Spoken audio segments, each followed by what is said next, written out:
네, 오늘 7월부터 3단계 스트레스 DSR 규제가 시행돼 대출 한도가 줄어듭니다. 연소득이 1억 원인 차주는 대출 한도가 지금보다 1,800만 원에서 3,300만 원까지 줄게 되고 연소득 5천만 원인 차주는 900만 원에서 1,700만 원까지 감소하죠. 한도가 줄어들기 전에 미리 대출을 받으려는 수요가 급증할 것으로 보이는데요. 부동산 시장에 어떤 영향을 미칠지 토론합니다. 권대중 서강대 일반대학원 부동산학과 교수 주현수 한국금융연수원 교수 나오셨습니다. 어서 오세요. 안녕하세요. 안녕하십니까. 자, 7월 시행으로 예정된 3단계 스트레스 DSR 세부 기준 드디어 발표됐는데요. 비수도권, 수도권이 아닌 곳에는 조금 완화된 규정입니다. 자, 이 기준이라는 게 어떻게 정해졌고 이렇게 시행이 되면 우리가 대출받는 금액이 얼마나 줄어들게 되는지 주현수 교수님 구체적인 내용이 어떻게 정해졌습니까? 네. 그 스트레스 DSR 이번 3단계 조치가 되는 건데 그동안 이제 조금씩 디스카운트해서 보였던 부분을 이제 제대로 다 그 부과를 하겠다라는 뜻이 되는 거죠. 예. 기본적으로는 지금 1.5%의 스트레스 금리를 부과하겠다가 되는 것이고요. 예. 이 금리가 이제 실제적으로 이자가 높아진다라는 뜻이 아니라 이 부분을 이용을 해가지고 부채 한도를 산정을 하지 않습니까? 그래서 이 부채 한도를 산정한 다음에 이것과 그 다음에 개인의 연소득과 비교를 해서 특정 범주를 넘어서지 않을 때까지 이제 한도를 정해주게 되는 거죠.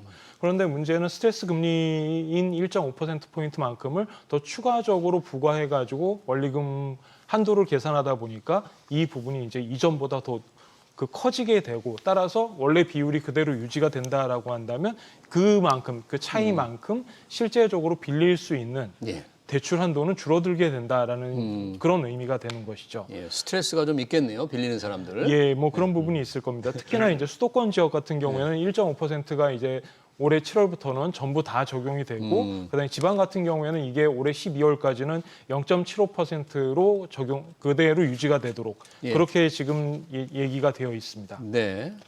그러면 구체적으로 뭐 정부가 금융감독이 발표한 걸 보니까 이 정도 적용이 되면 실제 빌리는 한도가 꽤 많이 줄어드는 것 같더라고요. 소득에 따라서 1억 원인 사람 뭐 3천만 원이 넘게 3,300만 원 정도 최대. 줄어듭니다. 네. 1억 원 차주 소득이 1억 원인 분들. 예, 연소득 1억일 때. 연소득, 이게 네. 대출 금액에는 큰 영향이 없죠. 큰 금액이 아닙니다, 사실은. 3천만 원이면 적은 돈은 아니잖아요. 아니요, 연소득 1억에 3천만 원 크지만 네. 연소득 1억 원일 때 제출받는 금액이 줄어드는 금액입니다, 이게. 그렇죠. 줄어드는 예. 금액이. 예. 5천만 되게 이제 원이면 부동산을 좀 투자할 때는 뭐 1억 정도 대출받는 경우는 드뭅니다. 그렇죠. 지방 같은 경우는 뭐 한 1억, 1억 5천 받겠지만 수도권이나 서울은 뭐 3억, 5억씩 받기도 해 거기에 뭐 몇천만 원은 크지 않다고 봐요, 저는. 아니 저는 이제 돈을 여러 군데서 싹싹 긁어 모으다가 예. 마지막 3천만 원 같은 게 1,000만 원, 2천만 원이 필요할 텐데 그걸 이게 딱 줄어들게 되니까 그것도 실제 빌리는 분들한테는 좀 그럴 수도 부담이 있죠. 되지 않을까 그럴 수 이런 있습니다. 걱정이 되는데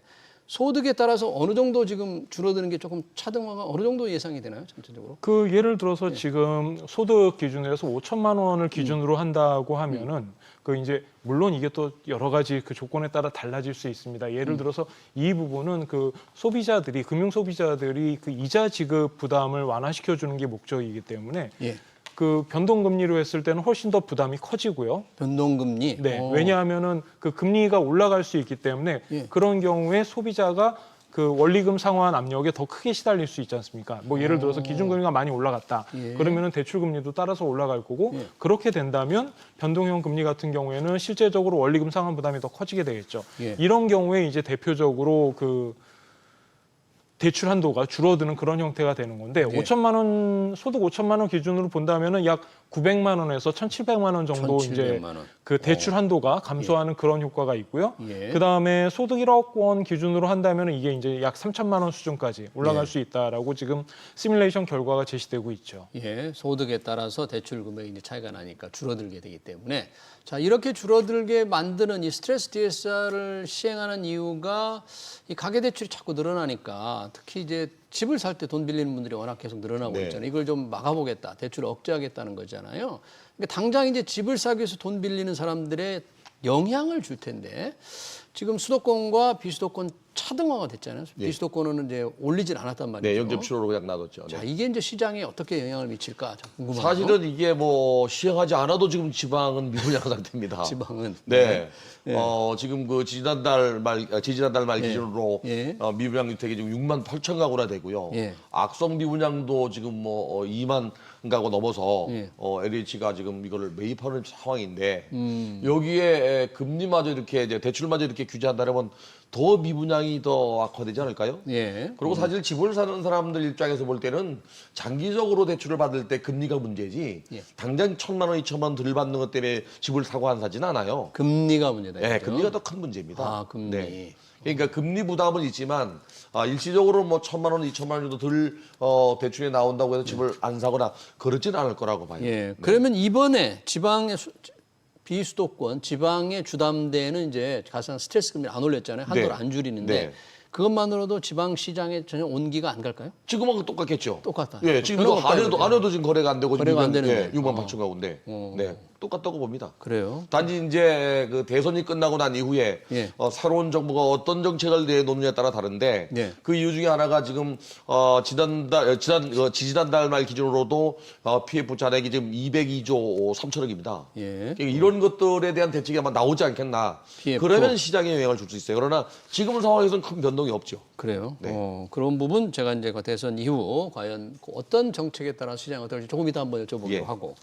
자, 이렇게 돼서 가계 대출이 늘어나는 걸 막겠다는 건데 지금 가계 대출이 조금 늘어나고 있는 것 같아요. 지금 5월, 4월. 네네. 그러니까 늘어나는 게 아무래도 집을 살려는 사람들이 많아지기 때문일 것 같은데 이번 조치가 그에 어떤 정도 영향을 줄 것 같습니까? 이 가계대출 억제에 좀 효과가 있을까요?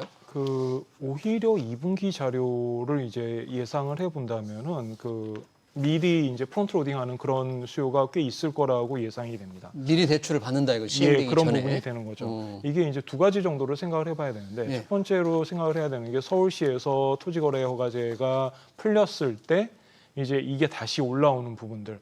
예를 들어서 지금 4월 자료를 보시면 금융위에서 가계대출 증감 추이를 4월 자료를 제시했는데 이게 약 5.3조 원 정도 증가를 했습니다. 4월에요. 네. 그렇기 때문에 이게 이전보다 많이 올랐단 말이죠. 지금 전체적으로 보면은 주택담보대출 기준만으로 했을 때 약 월 평균에서 3조 원 정도 수준으로 증가하고 있는 폭이었는데 이게 4월 들어서는 오히려 좀 더 많이 늘어났다라는 게 첫 번째고요. 예. 그다음에 두 번째로는 아직까지 뭐 전체적인 전 은행권에 대한 자료는 나와 있지 않습니다만 그 15일 기준으로 했을 때 5대 은행 뭐 국민신한, 하나, 우리 농협 등의 대출 잔액 추이를 봤을 때 이게 지금 15일 기준으로 해서 약 3조 원 가까이 늘어났다라고 추정이 되고 있습니다. 3조 원. 네. 그럼 한 달 전체로 5월을 본다면 이게 만만치 않은 금액이 될 것 같은 생각이 드네요. 예, 뭐 물론 이거를 곱하기 2를 하는 그렇게는 좀 어렵습니다만 지금 이 정도라고 하더라도 이게 작은 숫자가 아니라는 데 문제가 있는 거죠. 예. 즉 다시 말해서 두 가지 정도를 생각해 볼 수 있는데 첫 번째는 4월에 그 토지거래 허가제가 잠깐 풀렸을 2월하고 3월에 나타났던 그 대출과 관련된 부분이 이제 시연되는 부분, 통계에 잡히는 부분이 나오겠죠. 예. 이 부분은 아마도 5월에도 소폭 영향을 미쳤을 것으로 예상이 되고 있고 예. 그다음에 두 번째로 이 DSR에 의해 가지고 수도권 지역에서 만약에 아까 교수님 말씀하신 대로 실제적으로 그 한도가 그렇게 크게 영향을 주지는 않겠습니다만 그거에 민감한 마지널한 그런 대출 수요자들이 있다라고 한다면은 최대한 빨리 당겨서 대출을 받고 싶어 하겠죠. 예. 그러면은 3분기에는 숫자가 줄어들 수 있겠습니다만 2분기에는 숫자가 커질 수밖에 없는 그런 형태가 되는 그런 예. 상황이 된다고 봐야 되겠죠. 네. 그러니까 지금 주현수 교수님이 이달 들어 15일 현재 주요 5개 은행 기준으로 보니까 주담대 거의 3조 원 가까이 늘어났고 그게 7월부터 시행된 스트레스 3단계 DSR 이전에 좀 땡기는 대출 수요가 있지 않을까. 부동산 시장 실제 보면은 집을 사려는 그 수요들이 조금 많이 있습니까? 줄었죠. 4월 달에 약 그 서울 부동산 광장에 보면은 네. 약 한 8,700가구 정도가 거래됐어요. 3월. 네. 네. 4월 달에 한 5천 가구 거래됐습니다. 요때 아마 대출을 많이 받은 게 5월 달에 이게 나타난 것 같아요. 예, 그 부동산 거래도 거래되고 난 이후에 예. 30일 이내에 그 취득세를 내게 되기 신고하니까. 때문에 예. 그달의 거는 그달에 안 잡힙니다. 그렇죠. 1년 후에, 한 달 후에 잡힙니다. 그래서 지금은 그 강남 3구와 용산구까지 모두 다 토지거래 허가구로 묶였기 때문에 거의 거래가 안 되는 상태입니다. 그 지역은요. 네, 그렇죠. 네. 네. 그리고 이제 그 이외에 풍선 효과로 좀 거래되는 적이 있다 하더라도 전체 시장에 미치는 영향은 그렇게 크지 않다고 봐요. 네. 그래서 대출 금액이 줄어든 거는 아마도 다음 달 줄어들 가능성이 있는 이유는 거래가 안 돼서 그런 것 같아요. 거래가 줄어서. 네. 그리고 네. 4월 달, 3월 달에 늘어났던 거는 그 전달에 거래된 양 때문에 늘어난 것 같습니다. 네, 그러네요. 이 정도 3단계 스트레스 DS를 하는 게 우리 이제 가계빚이 많기 때문에 조금 지난 통계이긴 합니다만은 한국은행이 3월 말 기준으로 가계빚, 기업 개인들이 지고 있는 금융회사 지고 있는 빚이라거나 신용카드 쓴 거나 다 합해 보니까 이것도 역시 역대 최대 그렇죠? 뭐 1,900조 원을 훨씬 넘었던데 어느 정도 상황이에요? 구체적으로 보면은 1분기 기준으로 해서 1928.7조 원으로 나타나고 있고 이게 그 작년 말과 비교했을 때 약 2.8조 원 정도 증가한 수치입니다. 수치 자체는 어차피 이게 명목 수치이기 때문에 계속해서 그 지난번보다는 계속 커질 수밖에 없는 절대 그런 형태가 규모는? 돼 있죠. 예. 뭐 줄어들 수도 있겠습니다만 사실 이거가 줄어들기도 그렇게 쉽지는 않은 형태입니다. 예. 다만 여기에서 이제 말씀을 드릴 거는 이 중에서도 주택담보대출은 약 9.7조 원 늘었다라는 거죠. 두 가지 정도를 얘기를 할 수가 있는데요. 이번에 가계신용 자료에서 특이점이라고 이야기를 한다면 판매 신용이 1분기에 감소됐다라는 점입니다. 신용카드 대금이 등등 줄었다. 예, 이제 그런 부분이 되는 거죠. 그런데 이제 이 부분도 너무 그 경기가 그만큼 안 좋은가라고 생각하실 필요는 없는 게 1분기 같은 경우에는 계절 요인이 존재를 하기 때문에 4분기 지출이 많고 1분기 지출이 조금 줄어드는 그런 모습을 보여줍니다. 그렇기 때문에 23년 같은 경우에는 1분기에 약 3.3조 원 정도가 줄어들었었고요. 그다음 24년에도 2.3조 원 정도 줄어드는 그런 모습을 보입니다. 전형적인 계절성이라고 볼 수가 있죠. 그런 상황에서 1.9조 원 줄었다라고 한다면은 다행히도 그 어떤 정치적인 격변기에 크게 소비가 줄어들지는 않은 것 같다라는 식으로 생각을 해볼 수가 있을 것 같고요. 예. 그 다음에 주택담보대출과 관련해서 조금 전에 1분기에 9.7조 원이 늘었다라고 말씀을 드렸는데 이 숫자도 2023년 2분기 이후에 계속 10조 원 이상 증가하고 있었던 부분인데 이게 어느 정도 살짝 둔화되는 모습을 보인다라는 거죠. 아, 살짝 약간 둔화되는 모습이다. 네네. 1분기에 그래서 이제 10조 원 미만까지 이제 그 증가폭이 둔화되기는 했는데 예. 아까 말씀드렸던 바와 같이 그러면은 2분기에는 이게 개선될 수 있을 것이냐면은 그 부분이 조금 애매하다라는 겁니다. 예. 어떤 규제에 의해 가지고 묶이는 부분이 있기 때문에 2분기에는 조금 반등할 요인이 있고 좀 더 정확한 추이를 보려면은 3분기 자료 정도까지를 봐야 이 전체적인 추세를 볼 수가 있을 것 같습니다. 예. 다만 전체적으로 봤을 때 이 규모가 어느 정도냐라고 생각을 해봤을 때 우리가 보통 이야기를 하는 게 그 민간 신용하고 GDP하고 비교를 해가지고 이게 90%가 넘느냐 안 넘느냐 이런 이야기들을 하고 있죠. 전체적으로 이 숫자를 가지고 그 수치를 직접적으로 비교할 수 있는 건 아닙니다만 그쪽은 가계순환 쪽의 자료를 이용을 하고 이거는 이제 별다른 자료이긴 한데 예. 지금 이 수치가 계속해서 늘어나고 있다라는 점, 그다음에 GDP는 명목 GDP라고 하더라도 실질 GDP가 1분기에 마이너스 성장을 기록했다라는 점을 감안한다면은 명목 GDP도 사실 그렇게 많이 늘어나지 못했을 가능성이 높아요. 그렇다라고 한다면은 민간 신용 대비 GDP 비율도 그렇게 크게 큰 폭으로 하락하는 모습을 보이지는 못할 것이고 네. 그런 점을 생각을 한다라고 한다면 한국의 그 가계 부채의 비중이 높다라는 특성은 여전히 유지되고 있고 그런 상태에서 민간 소비에 있어서 제약적인 요인으로 작용을 계속 할 것이다라는 점을 쉽게 유추해 볼 수 있겠습니다. 그러네요. 대출이 많이 늘질 않더라도 우리 경제가 덩치가 커지질 않으니까 그 덩치분의 대출을 비교하면 줄지도 않는다. 뭐 개인이 빚이 줄지 않으면 어떻게 쓸 수 있겠습니까? 소비를 못 늘리는 그런 상황이 계속 이어지고 있을 것 같다 그런 얘기인데 결국은 집을 살 때 권대중 교수님께 이제 여쭤보고 싶은 게 집을 살 때 아까 절대 대출 양도 중요하지만 금리가 더 영향이 중요하다고 그러잖아요. 근데 실제로 한국은행 기준금리는 조금씩 떨어졌는데 뭐 은행들 대출 금리는 잘 낮추지 거의 안 않아요. 떨어졌습니다. 네. 예대 마진도 아직 뭐 1.89까지 올라가 있기 때문에 예.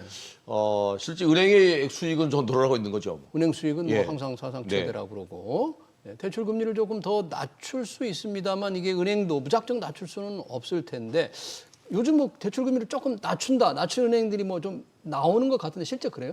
그 현실적으로 보면은 지난 22년 이후를 쭉 보셨을 때 그때 금리가 급격하게 올라가면서 22년 특히 하반기 되면은 레고랜드 사태가 있었고 그때 예금 금리가 급격하게 올라가는 모습을 보였었죠. 그러면서 예대 금리 차가 급격하게 줄어들기 시작합니다. 이게 2010년 이후 자료를 보시면은 대략적으로 평균 1.8% 정도의 예대 금리 차 값을 보이는데 이때부터는 1.5% 언더 까지 미만 수준으로 떨어지게 된다는 거죠. 예. 그래서 2024년 8월이 되면 1.13%까지 떨어지게 됩니다.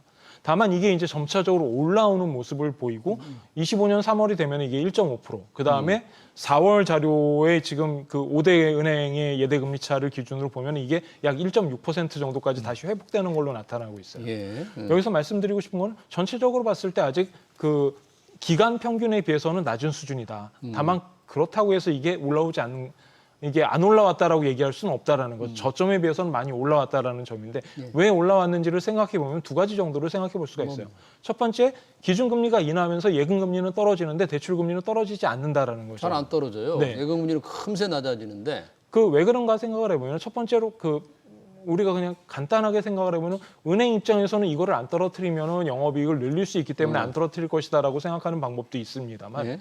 두 번째로 이 기간의 가장 큰 문제는 가계부채가 증가세가 계속해서 유지되고 더 큰 폭으로 올랐단 말이죠. 22년, 23년 부동산 가격 상승기를 생각해 보시면은 예. 특히나 가계부채가 큰 폭으로 올라갔다라는 걸 보실 수가 있죠. 예. 그러니까 금융감독 당국 입장에서는 대출에 대해서 계속해서 규제를 해야 되는 입장이고 심지어는 양적인 규제까지 진행을 하게 됩니다. 예. 이런 상황에서 대출 금리를 낮추겠다라고 한다면 신경질적인 반응이 나타날 수밖에 없는 거죠. 감독 당국이 신경질적인 반응을 보인다 그런 네. 얘기죠. 그래서 계속해서 이야기를 하다 보면 공식적으로 그런 이야기를 하지 않지만 비공식적으로 이야기를 했을 때 대출 금리를 내린다라는 거에 대해서 그다지 긍정적인 반응을 보이지 않고 네. 따라서 대출 금리 인하 속도가 상대적으로 낮아질 수밖에 없는 그런 구조적인 문제를 갖고 있다라는 것이죠. 그러네요. 근데 사실 소비자 입장에서 볼 때에는 그 금리가 내려가는데도 그 주택담보대출을 그 시장 때문에 내리지 않는다는 건 이해를 못 하거든요. 이해가 안 되죠. 예. 예. 지난해 그 9월 이후 10월부터 제1금융권이 연말까지 주택담보대출과 전세금대출을 전부 통제했거든요.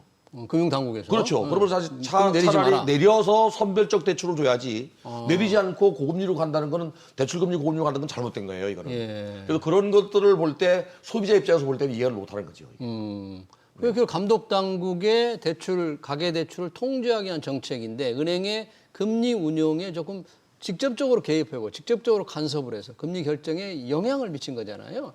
이런 거는 보통 우리 경제학계에서는 이게 좀 바람직하지 않은 거 아닙니까? 그다지 바람직하지 않죠. 지금 교수님께서 잘 지적해 주셨습니다만 작년 하반기에 있었던 현상을 가만히 생각해 보면은 그냥 총량 규제를 하는 거예요. 대출하지 마.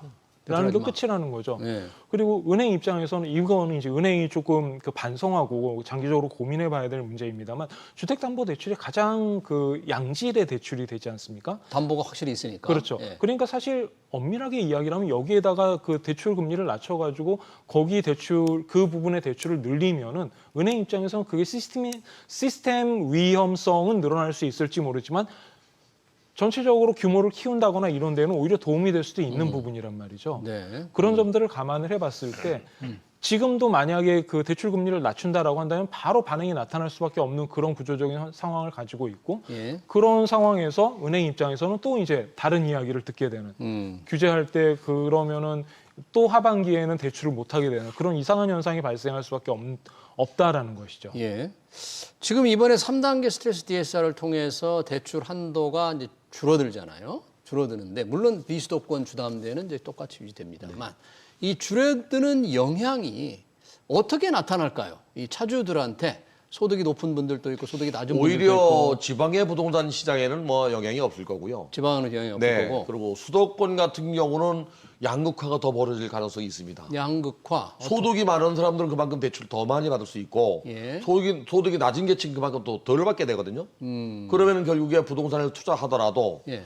또 자영업자가 대출받을 때 문제가 되고요. 그래서 자영업자들 네, 자영업자들도 1억 이하는 적용하지 않는다 하더라도 창업자 같은 경우는 1억까지 창업을 못 하거든요. 예. 이렇게 소득이 높은 계층과 낮은 계층의 양극화가 좀 더 벌어질 가능성도 있습니다. 네, 그렇지 않아도 부동산 시장의 양극화가 심한데 아무래도 대출이 통제가 되면 돈을 빌려야만 집을 살 수 있는 분들 이분들이 좀 영향이 물론 절대적인 축소 대출한다가 줄어드는 금액은 그렇게 크지 않을지 모르지만 타격은 직접적으로 받는다. 그렇게 보십니까? 현실적으로 그렇게 될 수밖에 없습니다. 이 익스포저를 일으켜서 어떤 자산을 매입하겠다라는 게 기본적으로 한국의 부동산 시장이 운영되는 방식이지 않습니까? 물론 다른 국가들도 마찬가지입니다. 그게 모기지 형태가 되어 있기 때문에 장기적으로 그 익스포저를 스프레드 해놨다라는 측면만 있는 거지 한국과 크게 다를 바는 없죠. 다만 문제는 뭐냐 하면은 한국 같은 경우에는 이 시장이 계속해서 올라갈 거다라는 굳건한 믿음이 있지 않습니까? 그렇기 때문에 실제적으로 지금 양극화 현상이 왜 문제가 되냐면은 돈을 많이 갖고 있는 즉 소득이 많은 사람들이 이 시장에 접촉이 액세스가 가능한 반면에 소득이 낮은 사람은 상대적으로 액세스를 점점 더 힘들게 만드는 그런 식의 규제가 된다라는 거죠. 예. 그렇다라고 한다면은 이게 의식주 측면에서 봤을 때 주거 환경이라는 형태로 이게 필수제의 역할을 수행을 하려면은 간단합니다. 가격의 안정성을 만들어주는 게 가장 중요해요. 금리. 네. 예. 그래서 실제적으로 이 부동산을 매입하지 않고서 그 소득 수준이 낮은 사람들이 주거 환경이라는 관점에서 접근을 했을 때 굳이 이거를 익스포저를 강하게 일으켜가지고 예. 매입하지 않더라도 뭐 예를 들어서 렌트로 계속해서 유지를 할 수 있다라든지 가격이 안정적으로 유지돼가지고 이 부분에 대한 아비트러지 효과를 노리지 않아도 된다라든지 그런 형태를 만들어 준다라고 한다면 실제적으로 이 규제가 상대적으로 소득 수준이 낮은 사람에게만 아프지 않다. 영향을 미치는 예. 그런 효과를 상당히 줄여줄 수 있다는 거죠. 시장 가격이 안정이 된다면 굳이 이렇게 부담을 져가면서 돈을 빌리지 않을 수 간단하게 선별적 적용을 하면 됩니다. 선별- 지금 지방은 지금 0.7로 그냥 그렇죠. 놔뒀잖아요. 그러면 낮은 계층에는 좀 낮은 이자로 좀 적게 적용을 하고 예. 높은 계층에는 부동산 투자를 제한할 수 있는 방법으로 좀 더 강하게 적용할 수도 있거든요. 선별해서 적용하자. 그러니까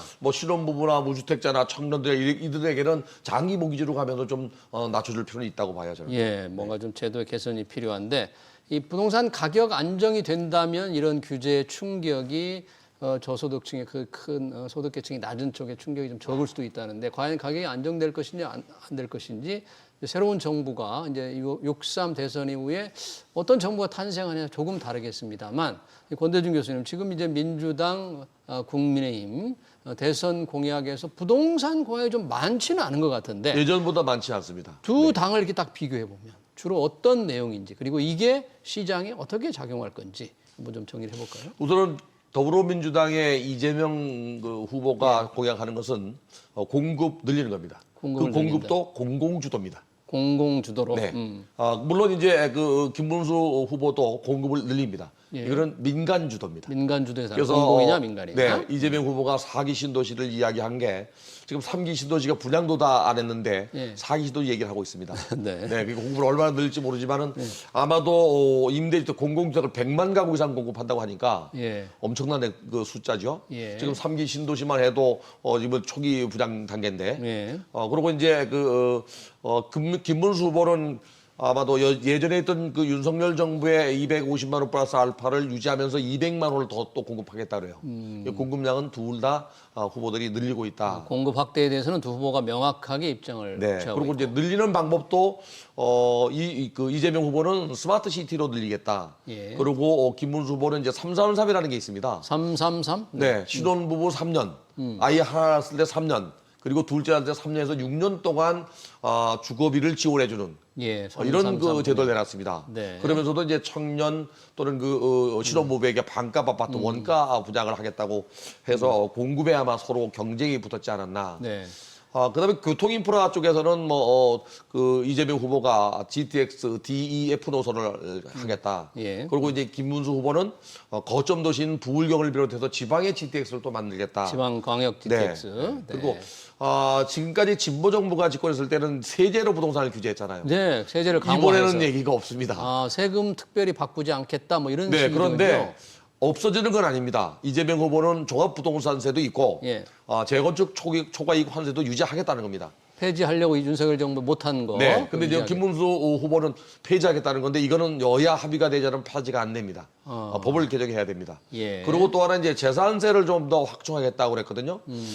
예전에 이제 이재명 후보가 주장했던 국토보유세라는 게 있습니다. 국토보유세. 네, 땅을 한 평만 갖고 있어도 거기서 세금을 걷어서 예. 국민들에게 저소득층에게 기본소득으로 주겠다는 건데 둘 다 지금 조용하게 들어갔습니다. 네, 그리고 일단, 세금은 지금 상태를 유지할 것 같이 이렇게 얘기를 했습니다. 예, 김문수 후보는 세금을 많이 조금 완화한다. 그렇죠. 네, 그 종합부동산세도 폐지하고 재건축 초과이익 환수도 폐지하고 네. 뭐 이런 쪽으로 지금 얘기를 하고 있습니다. 예. 또 하나 이제 두 후보가 다 동일하게 이야기하는 게 정비사업 중 재개발 재건축을 활성화시키고 용적률을 올려주겠다. 근데 어떻게 올려주겠다는 얘기는 없습니다. 올려주는 것만큼 공공기여를 하게 할지 아니면 그냥 올려줄지 모르지만 둘 다 이걸 활성화시키겠다 이런 공약을 내놓고 있습니다. 그러네요. 이거 이외에도 뭐 지금 세수 증가와 관련된 거는 두 후보가 그냥 내놓기만 했지. 예. 그 공공기여라는 거는 결국에 기금을 가지고 해야 되잖아요. 예. 주택도시보증공사에 여유 있는 기금이 지금 8조도 안 남았습니다. 한 20조 있다가 거의 소진하고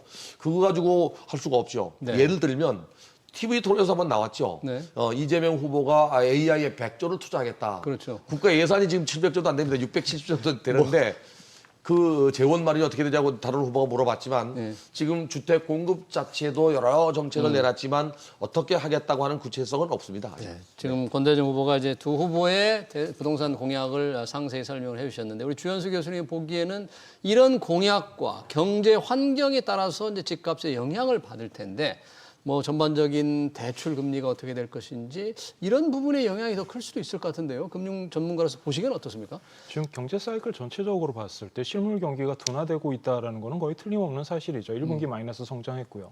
이런 상태에서 지금 예를 들어서 민주당 같은 경우에는 공공개발을 지금 주장을 하고 있고 그다음에 국민의힘 같은 경우에는 이제 민간 주도의 개발을 제시를 하고 있는데 일단 이번 그 조기 대선의 상황에서는 사실 그 어느 당이든 간에 준비도 부족할 것이고 그래서 선언적인 그런 부분에 이제 그칠 겁니다. 예를 들어 가지고 민간 부분이든 뭐 공공 부분이든 다 좋은데 민간 부분 같은 경우에 지금 생각을 해보면은 지금 부동산 PF 관련된 것도 해결이 안 됐죠. 아까 교수님 말씀하셨다시피 202조가 그대로 남아있는 202조 상황이고 아무 해결이 안 됐는데. 지금 단계에는 여기에서 어떤 부분을 고민해야 되는 거냐면 저축은행의 부실 문제, 그다음에 이거 어떤 식으로 생각할 것이냐 이슈들, 그다음에 새마을금고와 관련된 이슈들이 여전히 남아 있는 상황이란 말이에요. 해결이 안 된 거죠? 네, 계속해서 지금 3년째 계속 그 지지부진하게 흘러온 거죠. 그리고 지금 상태에서 그러면 뭐가 개선이 됐느냐? 그럼 개선이 안 된 상태에서 민간이 추가적으로 100만 호 이상을 투자할 수 있는 여력이 존재하느냐 그러면은 사실 신뢰성이 없다라는 거죠. 그다음에 아까 교수님 말씀하셨지만 그러면 공공 부분은 자금이 여력이 있느냐? 투하할 수 있는 자본이 없다라는 거예요. 그러니까 지금 사실 공약을 내놓고 있으면서도 세수 부분에서 마이너스가 될 수 있는 부분들에 대해서는 잘 얘기하고 싶어하지 않는 거죠. 다만 이제 선언적으로 얘기를 해놓고 그 다음에 어떤 식으로든 자본을 끌어당겨서 이 부분을 해보겠다라고 이야기를 하는 건데 이 부분에 대해서는 좀 생각을 해볼 필요는 있을 것 같습니다. 그리고 또 한 가지만 말씀을 드리자면은 아까 우리가 잠깐 이야기를 했었습니다만 지금 완공후 미분양 같은 그런 악성 미분양이 24,000, 25,000 정도까지 되고 있는데요. 지금 이게 역사적으로 봤을 때는 그 글로벌 파이낸셜 크라이시스 있었던 2012년, 2013년까지 이제 유로피안 네. 위기가 있었던 다음으로 가장 높은 수준이란 말이에요. 그리고 나서 지금 인허가 측면을 따져보면 인허가는 많이 떨어져 있어요. 즉 다시 말해서 이게 어느 정도 이 부분의 악성 부분이 해결될 수 있는 그런 시간적인 여유가 있어야 된다라는 거죠. 그런 시간적 여유가 없이 그냥 공급을 바로 증가시켰을 때 전형적으로 나타나는 현상은 그냥 가격은 네. 계속 붕괴되어 있는 상태로 갈 수 있는 그런 개연성도 있기 때문에 좀 조심스럽게 접근을 해야 될 것 같습니다. 네, 두 후보의 공약까지, 공약의 내용 그리고 평가, 시장 전망까지 잘 들었습니다. 3단계 스트레스 DSR 7월부터 시행되는 내용 관련 토론 여기서 마쳐야 될 것 같네요. 지금까지 권대중 서강대 일반대학원 부동산학과 교수 주현수 한국금융연수원 교수였습니다. 고맙습니다. 네, 고맙습니다. 네. 감사합니다.